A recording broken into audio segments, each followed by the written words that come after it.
Hello and welcome to MedGate Today TV. Today we are at Cosmo Shine Skin Clinic and today we have Dr. Ocean Agarwal ma'am with us. Ocean Agarwal, a respected name in medical community known for her dedication and advancing healthcare and improving patient outcomes. Thank you for having us here, ma'am. Hello everyone, myself Dr. Ocean. I'm consultant dermatologist at Cosmo Shine Skin Clinic and I also associated with Fortis Hospital, Noida. Okay, so Dr. Ocean, can you share a bit about your journey and what inspired you to choose dermatology as your specialty? Actually, dermatology, I started the craze for dermatology in the last year of MBBS. When I came, this subject has been introduced to me. I started learning about these subjects. I made my seniors, they told me about everything, how is dermatology and how scoring it is and how we can get it in in a PG. But the only thing they used to challenge me that it's very difficult to get in PG, and then it's like the lifestyle is good afterwards and the quality of life is good, there's no emergency. So they fantasized me all the time that I want to be a dermatologist. But the only problem is this, you have to work hard. I went to the PG, then I came to know how impactful this branch is. How when we meet our patients, we come to know that how impact we create in their lives, their self-esteem, their confidence has been improved all the time, and it's so rewarding to us. And it also have too much of advancements all the time. There's new technologies, new machines, and everything is keep on coming. We are learning every day. There are new types of patients. We share their joys, we share their sorrows with us. There's too much of interaction with the patient, so that's fantasized me. And the best part is this aesthetics is also there. So that also helps me. We have some machines, we have some good advancements. That also is good. That helped me to create interest in dermatology. So, ma'am, was there any moment of, there was a moment or a case in your career where you truly affirmed your choice of this field?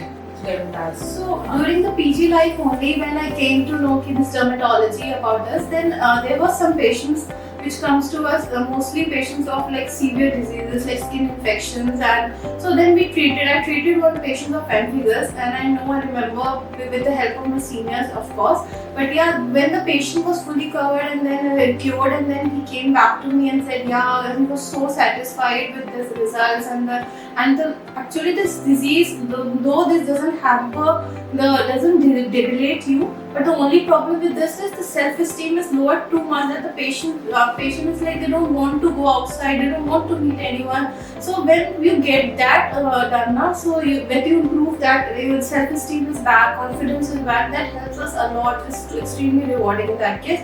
So that's the time I realized, I wanted to be a dermatologist, and I want to pursue this only as my career. Yes, because ma'am, because of the skin diseases, people usually feel very less confident and low self-esteem, and sometimes they get very conscious about themselves also. So treating them is a big challenge. And ma'am, what areas with dermatology are you more passionate about? Clinical, cosmetic, or research-based? Definitely for me it's clinical, because we studied everything and we treat each and every patient first on a clinical basis. First, whenever a patient, even a patient for hair fall, even a patient of acne as such, which people think that it's a cosmetic, no, it's a proper clinical case for us. We treat them with minimal medicines, we apply our knowledge over there, and after that, yes, we use cosmetology as a beautification for more enhancement as a supportive treatment. For me, derma is basically clinical thing. That's why I associated with different hospitals also, so that I am being in touch with all clinical cases. There also every day I get to know new cases also. I discuss with my seniors, my HODs over there, so that if in case I fall back, so they help me a lot in that. So definitely clinical. So ma'am, coming to the clinical thing, there are so many myths related to skin problems. So ma'am, what is the biggest myth about skincare that you wish more people would stop believing in? So for me, my friends, my patients also, they think skincare is an addiction. So they come when don't go to a dermatologist, don't follow skincare, you will get addicted to it. So I will say, I always answer them back with this: if you brush your teeth every day, is it an addiction or is it a good habit? I think it's a good habit. It helps you to maintain your hygiene, to keep your hair gums healthy. Same is the skincare. if you're meeting a dermatologist before going to a trip, or you're coming back from a trip, or for example, if you have some skin issues, you're not consulting your neighbor, you're going to meet consulting a dermatologist, and you have a proper skincare, it's a good habit, it's not an addiction. So it's the biggest myth I think these days is learning. So ma'am, thank you for the myth busting session. So ma'am, is there a one size fits all skincare routine, or does it truly vary from person to person? Definitely, the rule of one size fit doesn't fit for skincare. It depends on different skin type. Even for individual also, I will always say your skincare should never be the same. It always vary with your skin issues. It can vary with the weather and season as well. So, for example, you can have a dry skin type in winters, and same person can have a very oily skin in summers. So you should always change your skincare and have a skincare according to your skin type, not like with consulting your friend. If your friends told you like this serum is good for me, I start using it. No, go and consult and see what all you are using. People buy a cosmetic just by the name of fancy brands. Don't first see the composition, what is inside, and does it will suit you and your skin type, and then start using it. So ma'am, coming towards the treatment segment. So what's your perspective on preventing treatments like Botox in your 20s and 30s? Botox is a preventive treatment only. People come and say, patients come and say, no, we don't want Botox, we'll get it when we are in 40s. So it's wrong myth. And what happens, Botox is relaxing your muscles. If you're very expressive. People know that I'm expressive, I move my face when I talk. So when you know that you're very expressive, then you have a tendency to develop lines, fine lines, wrinkles more than a different other person. So in that case, you should get a Botox done in your 20s or 30s, because if your lines become deepened afterwards, then the only treatment left will be you have to invest more on your skin, and then you have to get fillers and different type of oil therapy, HIFU along with Botox to get the results.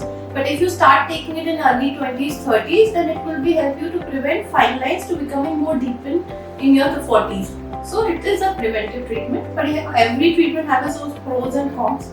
So people do say that if you start using it, you will get your skin become sensitive or burnt. But I will say no, it have more pros, and you should use. If you are more expressive, then you should. But if you think you don't move your face too much when you talk, talk to someone, then it's better you can go it in late 30s also you can take it.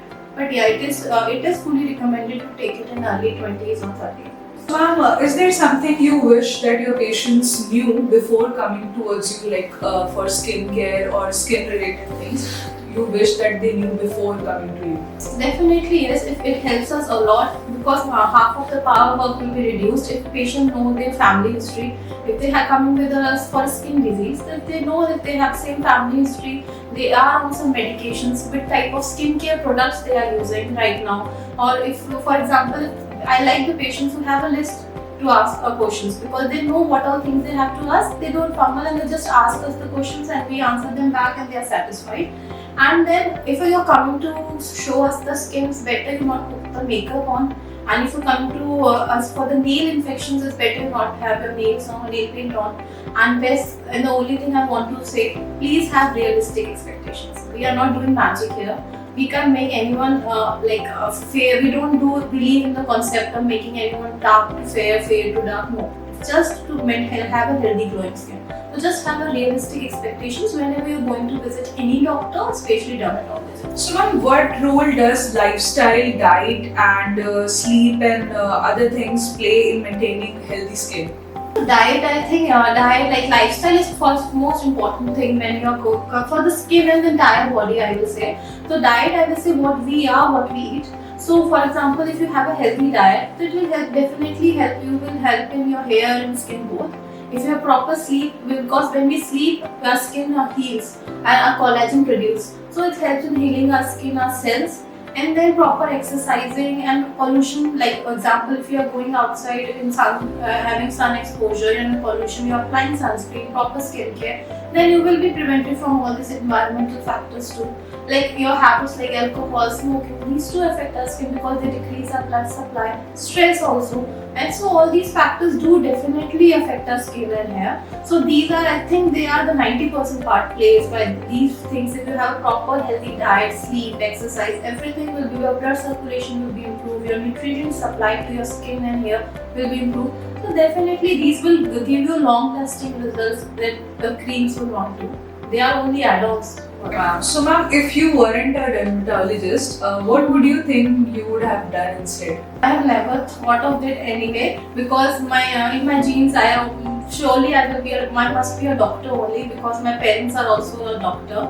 But yeah, if I weren't a dermatologist, maybe I will be pursuing radiology, or might be I will doing some the doctor field from outside India, like USMLE. I have cracked USMLE maybe. So I have never thought of it because for me dermatology is like a passion for me. From the day I started thinking of giving PG entrance exam, my foremost point was like I wanted to be a dermatologist. So yes, I got it and I'm happily taking forward this career. Ma'am, one more last question, ma'am. Are there any exciting projects, campaigns, or goals you are working on, or would you like to share to our listeners and viewers? So right now I'm just learning new advancements which are going on in the field of the cosmetology.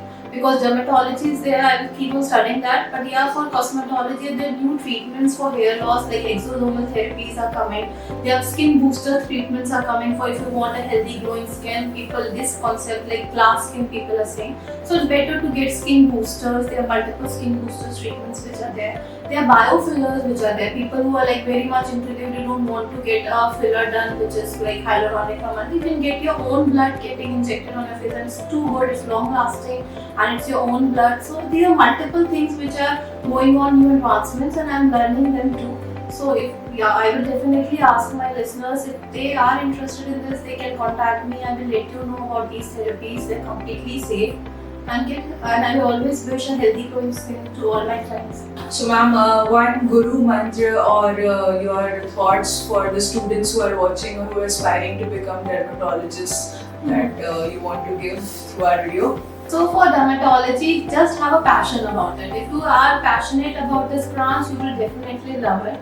I know the derma is difficult. It's sometimes people don't able to see the disease as such. But still, if you it's not only cosmetology. So don't take derma as a link. Only you want to be a cosmetologist. They are completely different. They are not the people.